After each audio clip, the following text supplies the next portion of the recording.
Hey everyone, welcome back to the Change Your Mind with Kris Ashley podcast. I'm your host, Kris, and it's really great to be with you.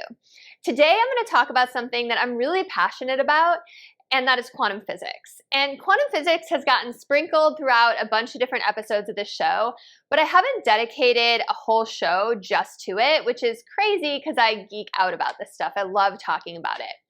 So I'm going to talk about a few different experiments, different aspects of quantum physics, and undoubtedly all of the other stuff I teach is probably going to come in, whether it's law of attraction or mindset or healing or hypnosis or anything else. If you've been following me, you know what I'm about.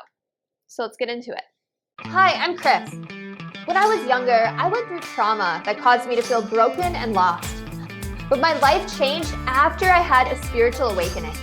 Since then, I've dedicated my life to studying and learning from masters all around the world that have helped me to create a life of fulfillment and abundance beyond my wildest dreams.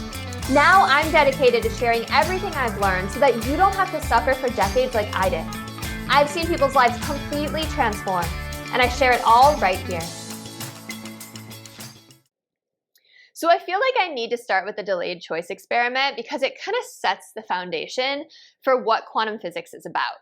And I'm going to try to wrap it up pretty quick. I know most people are familiar with the double slit experiment is what I meant to say. I know most people are pretty familiar with it. Basically, scientists had a machine, and it would send a single electron through a slit in a board, and it would hit a screen, a wall behind the slit.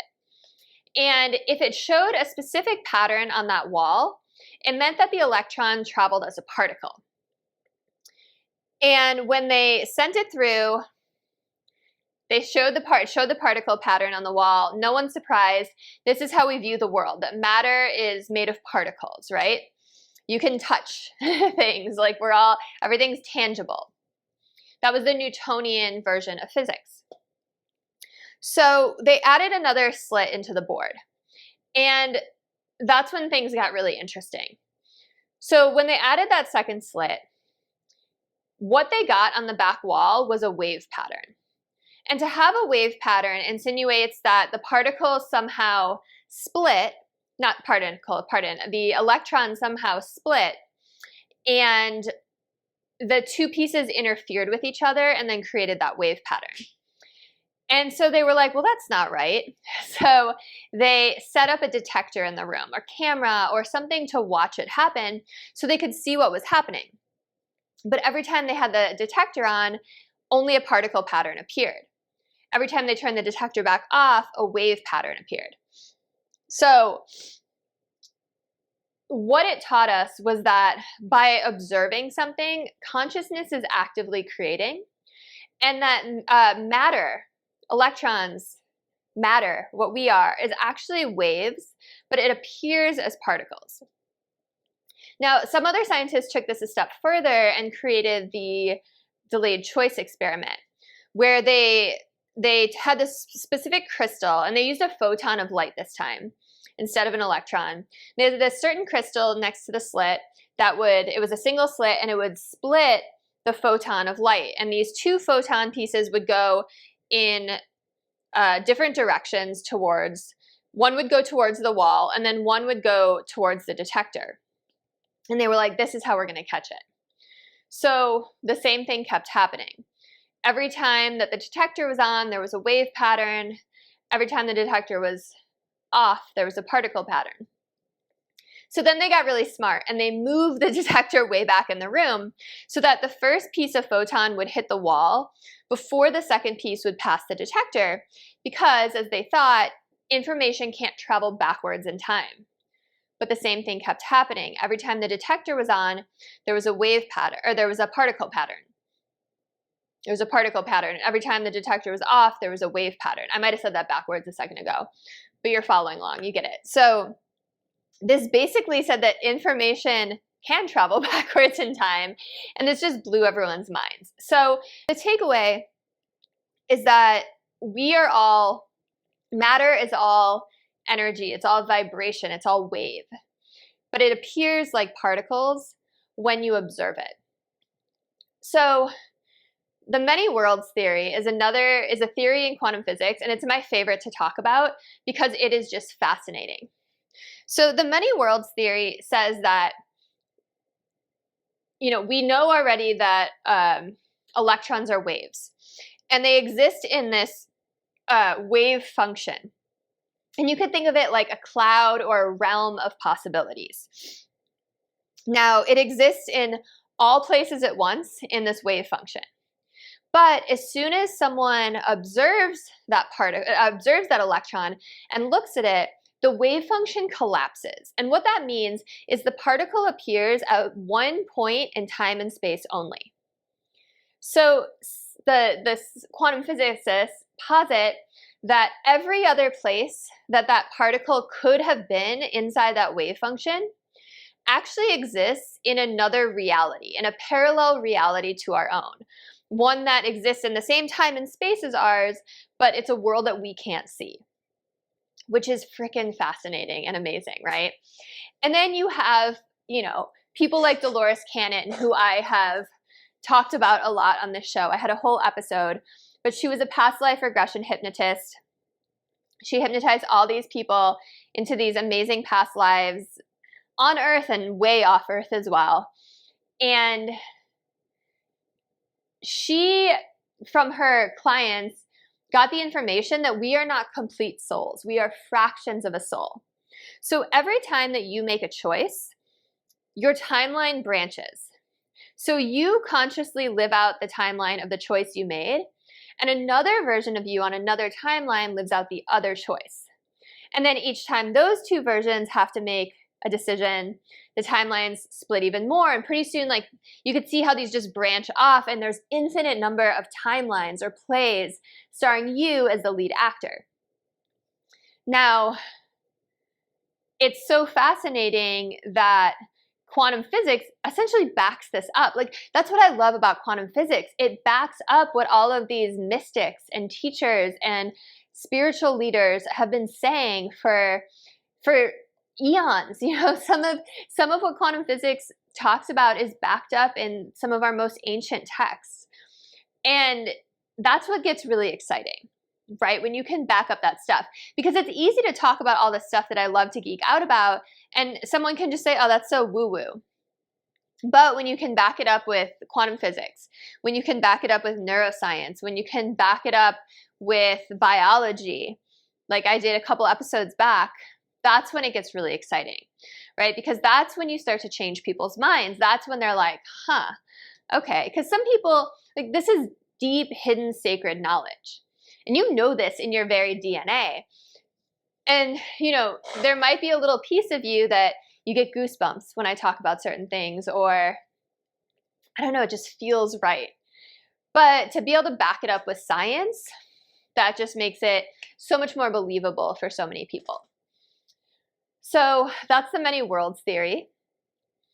I want to talk about entanglement next. So entanglement says that two things, let's say two electrons, can be light years apart. It doesn't matter. Can be on opposite sides of the galaxy. And if they are entangled, they are linked. They act as one single entity. So if something happens to one, maybe the rate of spin or the direction it's spinning changes, there will be an immediate direct correlation with the other electron. So it's not like a millisecond passed and they could communicate with each other. It's instantaneous, like at the exact same time, meaning they act as one entity. They are linked. And there's the 100th monkey effect that I might have talked about in here. I talk about it in my book, and I think in some short form videos. So the 100th monkey effect says that, well, it was a story. So in Japan, off this island off of Japan, I think it was in the 50s, I have to check my dates, there was a team of scientists, and they studied this wild colony of monkeys for years, for decades. And they were feeding them sweet potatoes. But they didn't just hand the sweet potatoes to the monkeys, they threw them in the sand. Now the monkeys loved the sweet potatoes, hated the sand that covered them. So one day, a young female monkey took her sweet potato and washed it in water. And then she ate it. And her family of monkeys watched this happen. And so they started to imitate her behavior.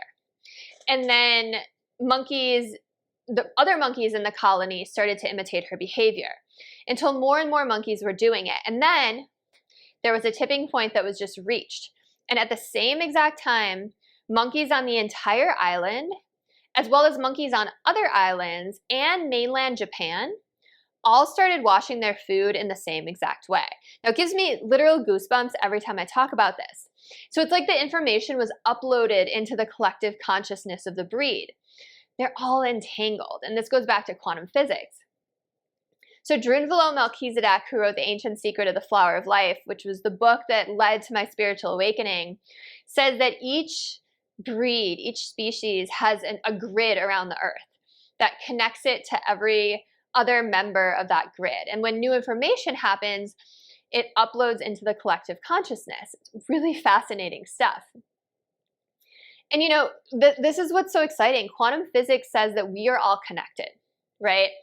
And what happens to one of us happens to us all. So what you do affects people on the other side of the globe, right? Whether you are aware of it or not.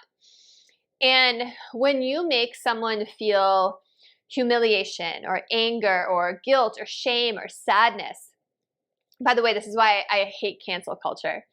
But when you make someone feel this way, those emotions, because emotions are energy in motion, they get sent out into the quantum field. And the quantum field reflects back what you send out to it. So it reflects back those emotions to the rest of humanity. And humanity gets sent more situations and conditions and circumstances that make people feel that way. And it kind of works like the law of attraction, and that's where that intersection comes in that's really exciting. So the quantum field is kind of like this giant hologram, this giant canvas, right? If you know anything about how a hologram works, you could cut it up into as many tiny pieces as you want, and each piece will still reflect the whole. So it's kind of this big mirror too, right? So whatever you're sending out there, you get sent back.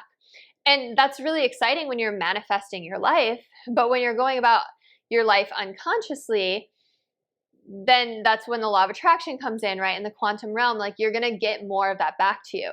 And so when we look at others and place judgment and place blame and feel victimization and have this us versus them mentality, all we're doing is calling more of that into our reality. And you know, this is not how you heal the world, right? So many people want to like fight. They just want to fight for all these causes. They feel like a victim. They just want to judge others and place the blame on others. And this is not how you heal a sick society. That's how you keep a sick society going. The way to heal the world is by healing yourself and leveling up and growing and learning and healing. And then as you do that, you become this beacon, this light for others. And as you rise and level up, you inspire the people around you, your family, your friends, your community, to level up and rise and do the same. And you can offer them a helping hand up, right? But it all starts with you. Your inner world creates your outer world. And this will just send ripple effects. You know, everyone whose life you touch touches other people's lives. And you know, we are all connected. And people appear to be separate outside of us, but it's all part of the illusion of this reality. You know, everyone is a reflection of you. We all came from the same thing. We all go back to the same thing. We're all part of the same thing. So people appear to be separate, but everyone is part of you. So when we live our lives by love and compassion and kindness, that's what gets reflected back to humanity. And that's how humanity heals and rises up in its level of consciousness, right? We're trying to move this earth into the next dimension, the next level here, and humanity with it. Now, another really fun thing about quantum physics that lines up with spirituality and the law of attraction is that every possible future exists. This is what quantum physics tells us. It exists out there in the quantum realm. Everything you can imagine and everything you can't. it's out there. Because remember, if you can think it, it can become reality. And remember, we have all these different timelines starring us as the lead actor. So there is a timeline, a version of you out there somewhere that has every single thing that exists in the quantum realm, that is every occupation, that has had every experience. Like, it's all being played out right now. And so you can call it into reality in this timeline, into your life in this timeline, by choosing it, right? That's where the law of attraction comes in. And when you choose something new, that's called quantum jumping, right? Where you jump from one timeline to another because you have made the choice to not be a victim. You've made the choice to heal. You've made the choice to level up, whatever it is. And that version of you, you become a different version of you. And the version of you that stayed sick or stayed in victim mode or stayed whatever continues along the timeline you were on, and you get to move to a new one where you're healthy and you have all the things you want, or whatever it is, right? Where you're empowered. So it's so fun to think about all of this. It's just mind expanding. It's mind blowing. I love geeking out about it. It's so fun. And yeah, takeaway is we are all energy vibrating. You know, slower vibrations make up rocks and minerals. Little faster vibration make up the living matter of plants, animals, humans. Even faster vibrations make up our television and radio signals. And Greg Braden talks about this in one of his books, and he posits that, you know, when the universe was created, it was expanding so rapidly that 90% of it literally vibrated out of our three-dimensional reality. And so he thinks that 90% is where those other parallel realities of quantum physics live, right? In that 90% that we can't see. And like, the human eye can only see 0.0035% of the visible light spectrum. So that means that 90%, over 90% of our world, we can't even see. So who's to say that all these dimensions aren't laid on top of ours like transparencies, right? Because remember, quantum physics says that when that wave function collapses, those particles are in other dimensions in the same time and space as ours, just we can't access them. So I love talking about this. I could keep going on. This video is getting a little bit long. But if you have questions, leave them in the comments. I love talking about this. I love talking about how it all intersects. Because here's the thing, if you can change your mind about the nature of reality and about who you really are and about where you come from and where you go back to, then it shifts your perspective on the problems in your life, on the things you've gone through in the past. Like, it makes it feel very small, because it is very small, right? Because you are here having a human experience to learn and grow and learn how to use the law of attraction and have a human experience. And then you take all that knowledge back to source, right? And then we graduate from this school and we climb that ladder to other dimensions or other worlds as other beings into other levels of this school. And the learning keeps going. And that's why we're fractions of a soul with all these timelines, because you can get so much more information and knowledge if you can be in many places at once. So once you cross the veil, all those pieces of you, those actors on those different timelines reconvene, and then you get to take all that knowledge back with you. So it's like a way of doing this level of school a little bit quicker, this grade a little quicker. And we take all that knowledge back to source. That's where we're headed. And I don't know. I just don't understand why people get so engrossed in celebrity gossip or, you know, fighting about gender or whatever is going on, the latest news outrage. Instead of talking about topics like this, these mind-expanding topics, because there is so much more to life going on than you realize. And you are so much more than you realize. You are a powerful creator. Everyone else here is a powerful creator. And we are all reflections of the same and one of each other. And it is really exciting. It is an exciting thing that we are in. And we can make it whatever we want it to be. You know, you can make this heaven on earth or hell on earth. You can consciously create the life you want, or you can get wrapped up in your anger, your control, your judgment, your prejudice, your guilt, your shame, your sadness, your frustration, whatever it is. And those are the qualities, those are the emotions that you send out into the quantum realm, into the universe. And then quantum physics or the law of attraction, or however you want to look at it, sends that back to you. And you're just creating more of that shit in your life. But you have a choice. You have a choice. You know, stop with the cancel culture. Stop with the media.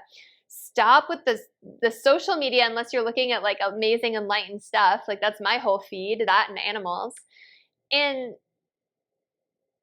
you know, pick up a book, watch a documentary, attend a seminar, meditate, go within, right? And learn and go have experiences as a human. Instead of gossiping about your neighbors or watching the evening news and getting like riled up, because there is so much more to life than that. And life is beautiful and fun, and it is a game. And you get to craft exactly the life you want. All right. I love you all. Have a beautiful rest of your day. And be sure to follow me. I'm at Change Your Mind with Kris on Instagram, TikTok, everything's in the show notes. Go purchase my book, please. It's called Change Your Mind to Change Your Reality. It was endorsed by 3 experts from The Secret, endorsed by Anita Moorjani, endorsed by John Gray, who wrote Men Are From Mars, Women Are From Venus. And it's an audiobook, paperback, and ebook. And I'll see you all soon. Thanks so much for hanging out today. Take care.